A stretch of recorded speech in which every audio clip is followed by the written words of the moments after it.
So I'm their veterinarian. I go in, I was just there yesterday. It was only Wednesday, it feels like Friday at least. And I'm doing a routine for health check, so you'll get to go through over there, and hopefully if I don't have any emergencies, I'll get to stop over there for a little bit and talk with you guys since we're there. But what I wanted to talk about today, since we have this great group, and I thank again United for inviting me up and this delicious meal provided for all of us, is to get an opportunity to kind of talk to you as a mother. And that's something that, while I'm very passionate about my veterinary work, I'm also a mom, so we'll get to talk about that a little bit as well. So, just a little introduction. Like I said, I'm the second generation veterinarian, the second of 5 children in our family, the only one who went back into veterinary medicine. And I'm married, and I have 3 kids. My kids are 15, 13, and 11. My son is our oldest, and he lines up just to the left of Griff on the starting line for the Del Rapids football team. So he knows Griff pretty well. My daughters are 13 and 11. I did my undergraduate studies in animal science at SDSU. So for 4 years, I studied animal husbandry, and we felt like that was a really important base for me to have before I went to that school, because so much of keeping animals healthy is just being able to provide good housing for them, understanding how to move them so they're not stressed, and just preventing disease before it happens. So for me, it was a very good fit. I went on to Iowa State afterwards and did my degree for 4 years at Iowa State. Justin and Emily, 2 of my kids were born while I was down there. So I felt like I had a pretty good feel for what veterinary medicine and mom was going to be like. And then the kids come. And they just kind of change your whole world, even though you thought you were used to it and you had a plan all laid out. So we've got a vet clinic down there off the exit of Del Rapids. You're always welcome to stop by and have a tour. My 3 amigos, I update my pictures about as often as Facebook, which is to say not very often, but they do really enjoy signing up for anything. That's their team in life. If there's a sign-up sheet, they've done it. You know, and so they come home, they're like, "Guess what I signed up for at school today, Mom?" I'm like, "How are you getting there?" So they like to do triathlons with me off to the side there. Both my daughters qualified with me for nationals this year down in Des Moines, Iowa, so that will be exciting over Labor Day. They are animal lovers as well. Guinea pig. We like to have backyard chickens. We have a dog that loves to dress up, apparently. It's like something happened when you're a working mom and your kids are at home on the ranch and you aren't around.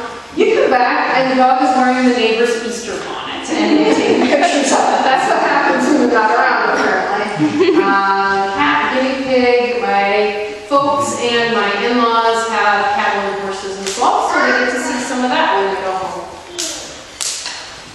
So as a mom, I know we're busy. You know, one of the things that keeps us busy is getting to go grocery shopping.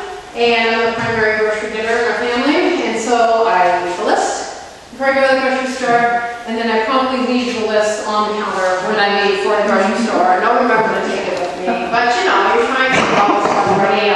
Generally, the kids have volunteered us for at least one cookout that I didn't know anything about, so we're going to get some stuff for that. They love to sign up for snacks for softball. Apparently, that's very fulfilling. And usually there's a message on the answering machine that's about half there about bringing some kind of side salad to church this weekend. So we have a list, and this is what it looks like when I write it down as I leave. But the truth is, it can be pretty overwhelming as a mom, and you've got to get all these things in here. So besides the fact that there's some kind of garbled phone messages off to the side, and we've been volunteered to drive for everything, I'm cognizant about the fact that when I go grocery shopping, there's a lot of other things on my agenda too, and they're always hitting us about childhood obesity and, you know, the foundation that we lay for our kids now is going to be for the rest of their life.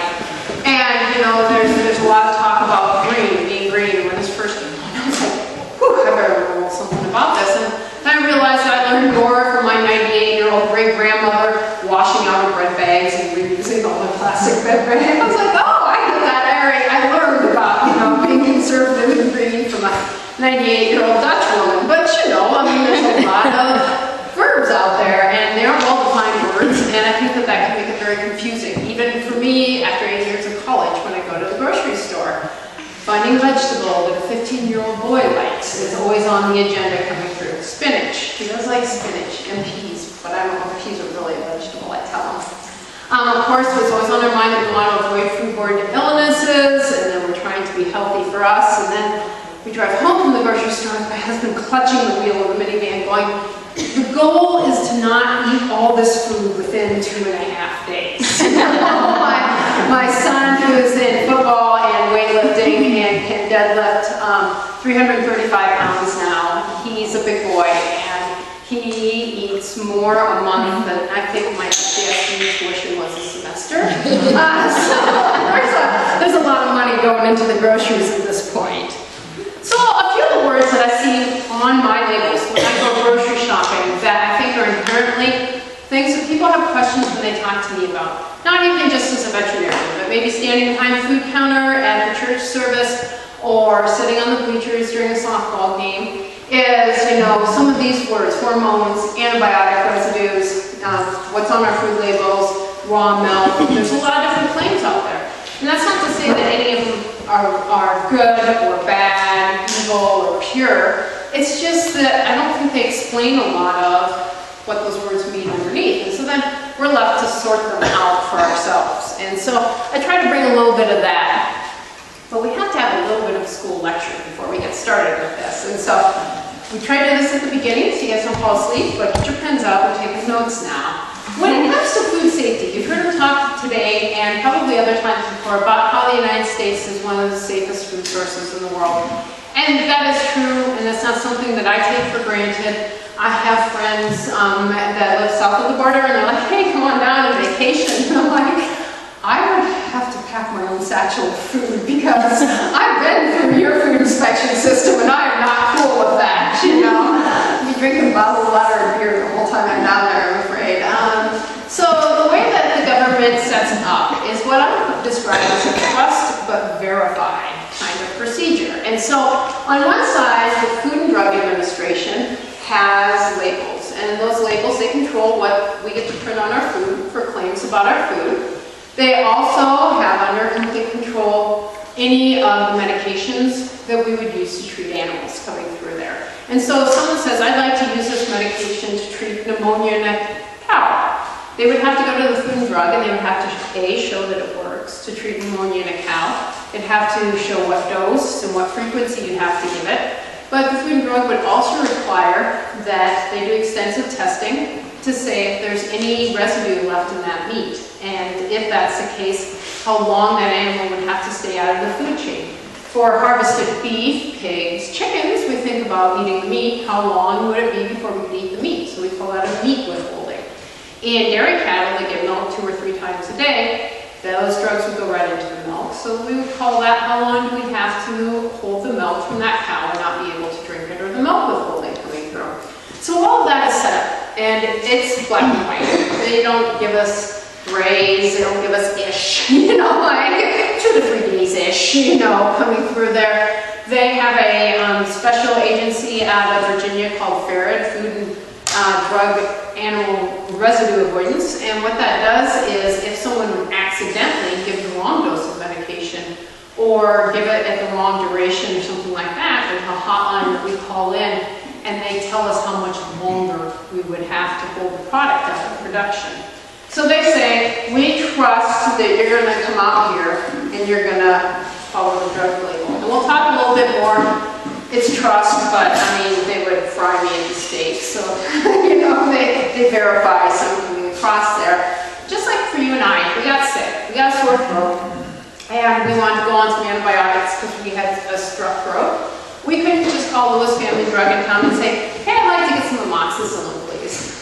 Why don't you have your doctor call your prescription and have a nice day? That's how it works for animals as well. If they're sick and they need to have medication, the producer can't go get one of these medications for mastitis or for diarrhea that's an antibiotic that's been labeled by the Food and Drug as appropriate for use in animals without having a doctor's prescription written up for that coming through. So we'll talk on the next page about that whole process, about how we get prescriptions out for them. The Food and Drug also is in charge of the pasteurized milk ordinance. If we have time at the end, we'll talk a little bit about that PMO.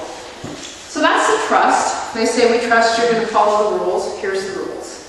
The verify is on the other side, and that's what the USDA does. They have meat inspectors that are all at all the plants. So he was talking about if you want to buy beef animal and take it to Elkton, which is wonderful for processing beef. I'll sign off there. That's where I love to process the beef that we get from my in-laws because they hang it an extra week, so it's very tender. We just love the plant up there. If you wanted to do that, there's an inspector that comes, and they're looking at every animal as they're processed. If they see signs that it has been sick, or if it has a little bruise on its neck, like somebody's given it a shot, it gets pulled off the line. They do tests on their body tissue, looking for any residue of any chemical that shouldn't be there.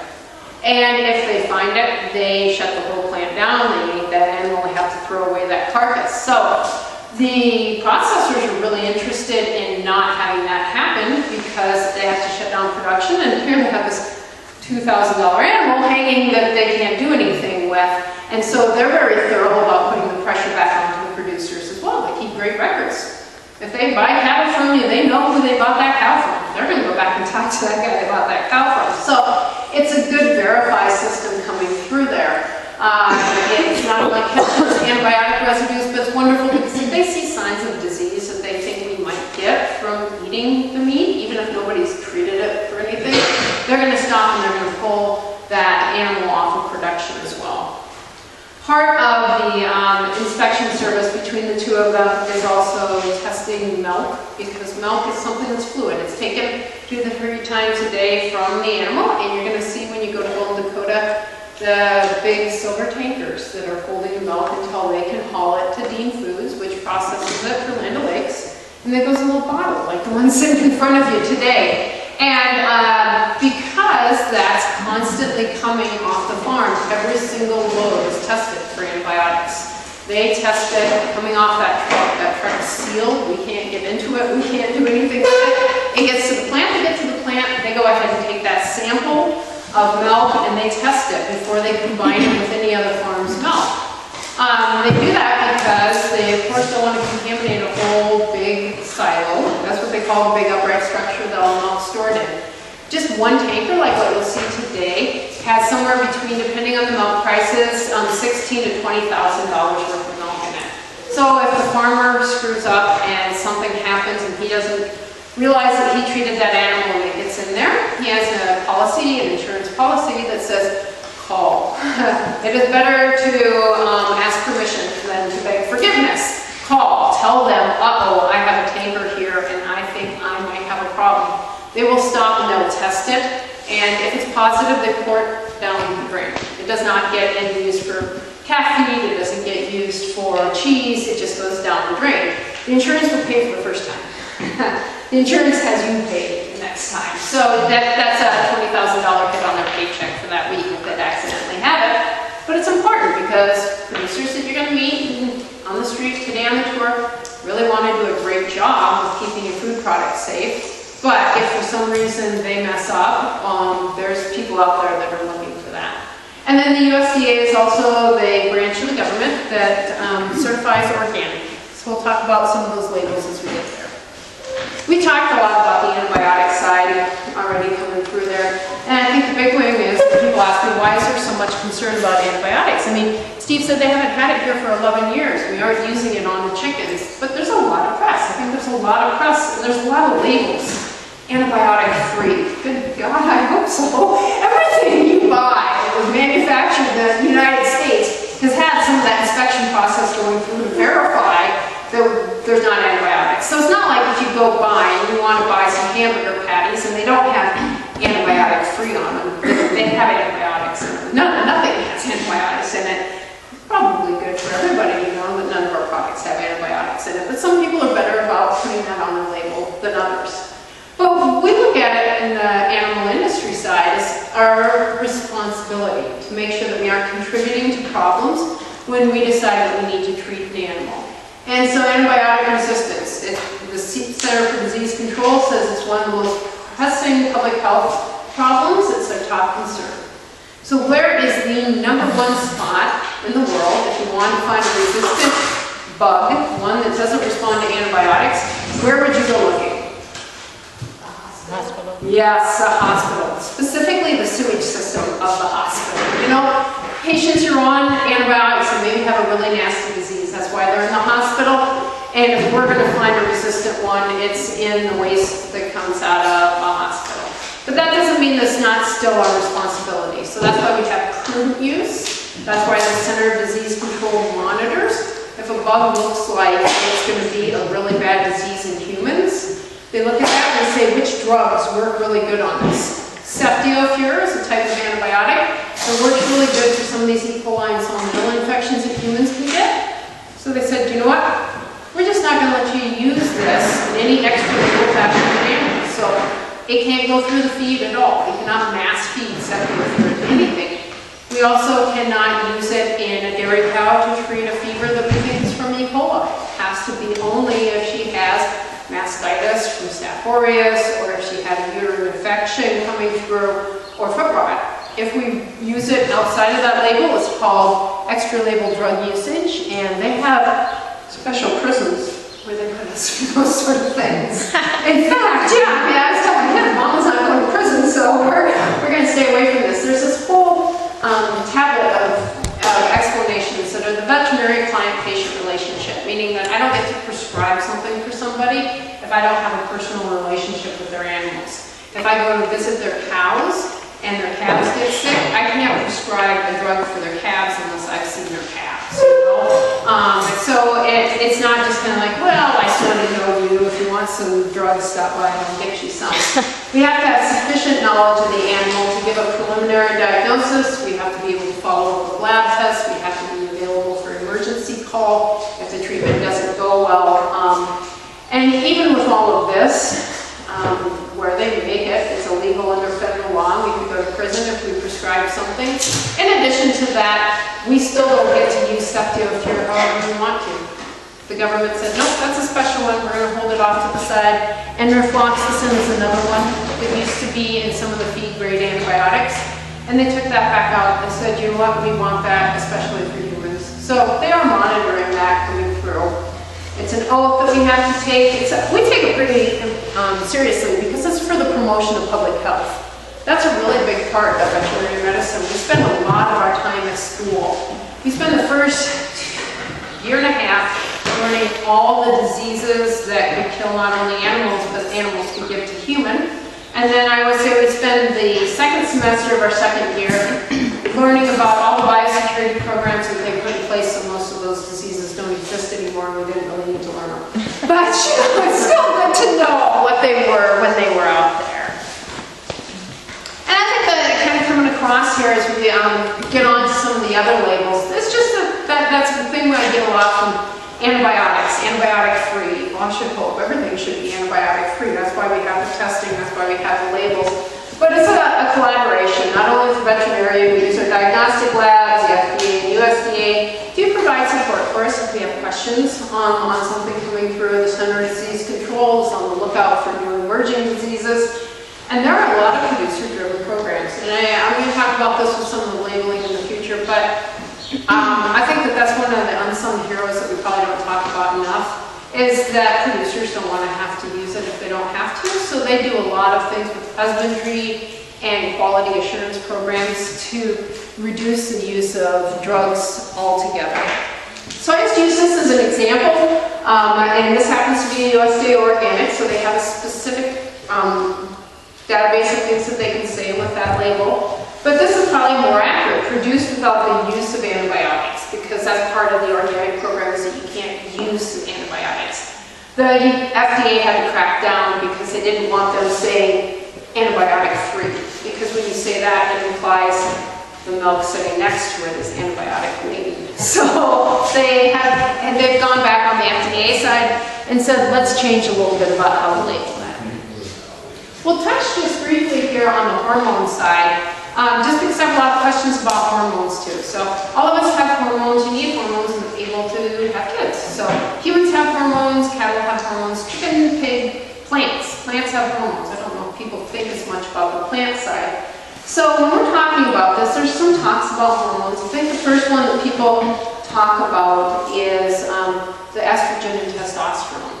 You know, and so there are implants that are available that help improve the efficiency for cattle specifically, so they can grow at the same rate with less fuel. less feed going in there. So my diesel truck, it's only about a miserable 15 miles to the gallon, but I can go buy a chip that they'll put in the computer that'll improve the performance and increase the fuel efficiency for my truck, especially if I'm pulling a load.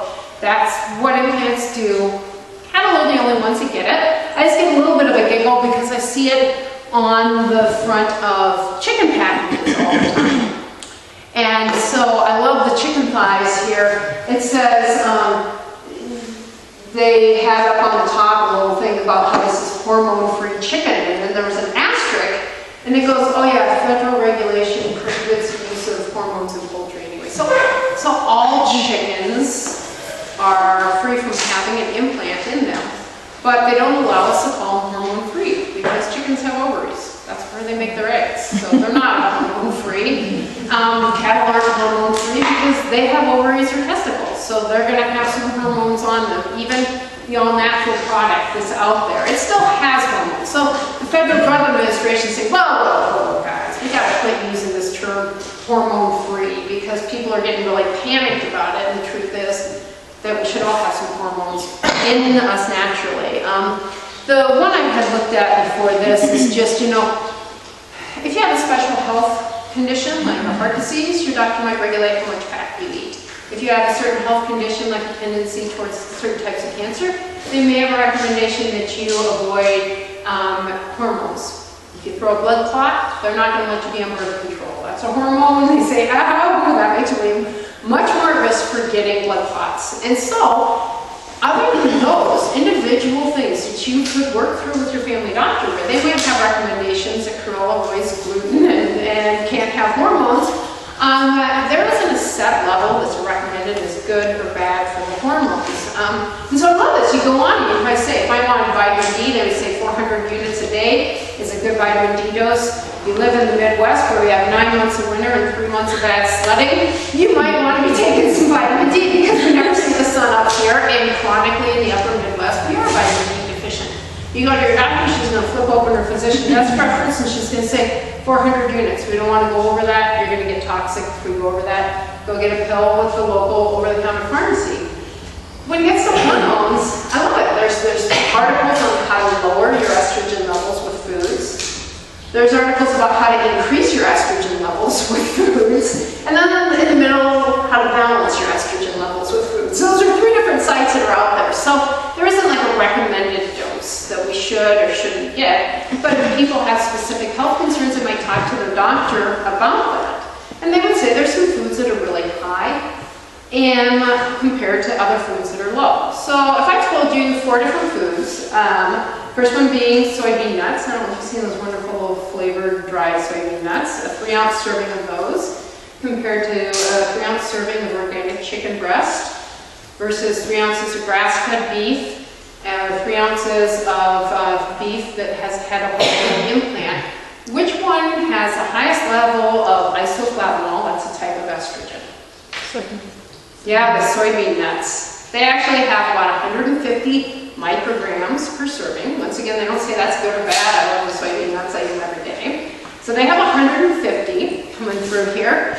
And the chicken has about 35. So D would be our soybean nuts. C is our chicken, because you have 1 ovary and a chicken that's about this big. B is grass-fed beef, and A is implanted beef. And it's not that they're better at processing estrogen, it's just they have the same size ovary and they're a 1,500-pound animal. So per serving of meat, they have less estrogen coming through there. Wheat germ is about 200. Not that I probably sit down and eat 300 or 3 ounces of wheat germ in any one sitting. But so those are those levels out there. They're in all of our feeds, food coming through. It's important to understand why it might personally be important to you. I think that we get misled when we look at a label and the FDA agreed that we can't say hormone-free anymore. It just doesn't work. Everything has some hormones in it. And the last hormone I'll touch on real quick here, and I'll leave us some time for questions, is the BST. Bovine somatotropin is a growth hormone that cows naturally produce, and it helps them make milk. 20 years ago, they figured out how to make a synthetic form of this, if that synthetic form is given to a cow that's taken well care of, she has to have the right diet, she has to have the right housing environment, she can increase her milk production. And some people said, I'm just not cool with that. That's not a choice that I want to make. So producers said, I'd like to market to that group of people. So they got together and they can sign an agreement to say, I'm not going to use the synthetic on my cows. Honestly, you're going to go to Golden Dakota and they made that decision because they sell to Land O'Lakes. Land O'Lakes says, our producers or our consumers that buy don't want to have that in there. So we're not going to use it. So they sign an agreement and they don't use it coming through. Land O'Lakes pays them a premium for not doing it because they're giving up some milk production, but it's what the producers like. So that's wonderful. But the Food and Drug says, oh, okay, great. Here's another labeling nightmare. Okay, we can test your milk to see if there's antibiotics in it. We can test your meat to see if there's high levels of hormones. In fact, we spot check these things all the time. When they went to test the milk to see if they could tell if that cow had gotten a shot of BST or not, they can't. There's no compositional difference between them. So I was eating my Greek yogurt the other day, and there's a little star next to the RBST free, and then you flip over, you turn, and you look at the bottom of it, and there was this little statement that, you know, there's no difference compositionally between cow's milk that have had BST and not had BST. It's a lifestyle choice that maybe consumers want to ask about or know where it's coming from, and it's wonderful that we can be transparent and let them know where it's at. But they worry the government that we're implying a compositional difference between milk from treated and untreated cow, rather than a difference in the way that the milk's produced. So they have had to back up with some of the food labels, but for a while it caused a lot of concern coming through there. They have a few door prizes, and I don't want to cut into that time, but I'll just put this up here a little bit. There are great producer-driven programs, and I don't think we probably talk enough about that. We haven't been to one of these farms, so I'll ask today. Who knows, you can't answer Colin, what PQA stands for? Repeat it. PQA. And there's a BQA and a DQA. Pork quality assurance. And that's a grassroots driven by the producers. They volunteer to go through a process where they come in and have an independent person walk through their cattle or pigs and say, how are your facilities? I mean, it's all about, are they comfortable? Are they properly cared for? Are they being fed the right way? Are you handling them calmly? And the producer goes through all this. It's a wonderful educational experience. I mean, most of them already know it, but if there's something they can improve, they get that. And they get certified, and they go through this certification process to make sure that they have a card that says, I follow these standards so my animals are well taken care of. Beef quality assurance, talked about earlier today, has one of those on the beef side as well. Dairy wellness audits are something that comes through on the dairy side. And it's not just about how we milk the cows. It's about, you know, we just had a calf born and it weighs 140 pounds and it's slimy and it's wet. And you want to carry it to the nursery to give it a bottle of milk. They have recommendations for how we carry that baby calf. They've got these cute little carts that we use, and we carry them to make sure that that baby calf is well taken care of when it goes to get its first bottle of milk coming through there. So those are all producer driven, and what it is then when the larger group comes in, Tyson says, we will only buy pigs from farmers that go through the certification process. And maybe Tyson sells pork to McDonald's, and McDonald's has a nice Egg McMuffin, but when you go to unwrap your Egg McMuffin, there's no assurances on the label. In fact, you have to dig pretty far out there to find out that there's been all this behind-the-scenes quality assurance to make sure the animals are well taken care of. And probably shame on us. You know, we're quiet Midwesterners. We don't like to toot our own horn. We don't talk about that, and it doesn't show up on the label. Some of these other things you can see, all natural, grass-fed, free range, and those are also producer-driven programs. Not all of them have certification. Organic is the one that does, and they do have inspectors that come back through. And so I encourage if people are interested in that kind of lifestyle to learn what kind of certification or process is behind it to come with it. Like organic, that's a huge manual. It's very well regulated. The cage-free chickens, I guess my next picture has that up there.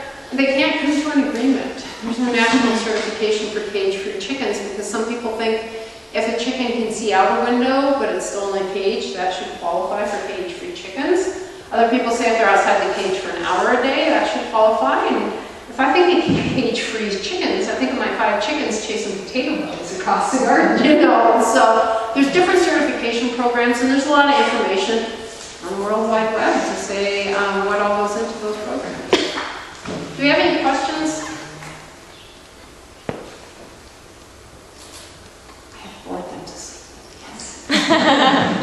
Never talk after a meal. One really sage advice from the professor once. Well, I know they have some door prizes that are getting ready here, coming through, and the only other one that I will talk about, get some of that going, is I think there's a lot of talk about pasteurized milk, you know, and what that means coming through. And so you saw my big flow chart, that's under the control of the federal government, and that if you go to the grocery store and we buy milk over the counter or cheese products or dairy products, you're going to see the pasteurized on there. And some people are interested in exploring the raw milk option coming through there. But the government, when they set up the pasteurized milk ordinance in the 1920s, did it for 2 reasons. And I think we always think about the infections that might be out there in milk products as one of the reasons. The second part, and even when I was back researching it again, is since a pamphlet this big, and it's called the Pasteurized Milk Ordinance, what do you think most of that pamphlet talks about? I thought, how to pasteurize milk, you know? That's like 2 paragraphs in it. They say it has to be at this temperature for this time.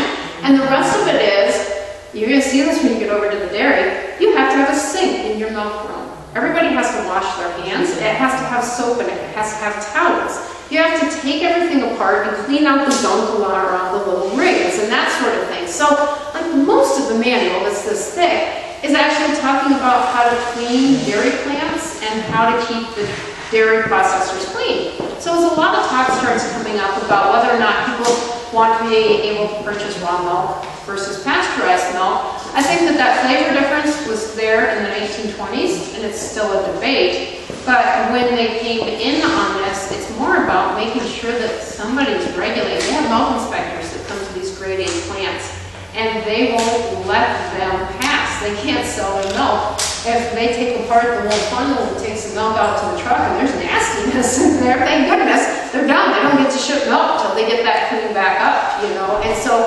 it encourages people to do a really good job of cleaning, and that's important, especially with fluid milk where we're drinking it coming through there, because we can't possibly kill everything that grows inside of a substance. We want to make sure it doesn't start out dirty. Any questions? Rebecca, I'll give it back to you then. Okay, thank you.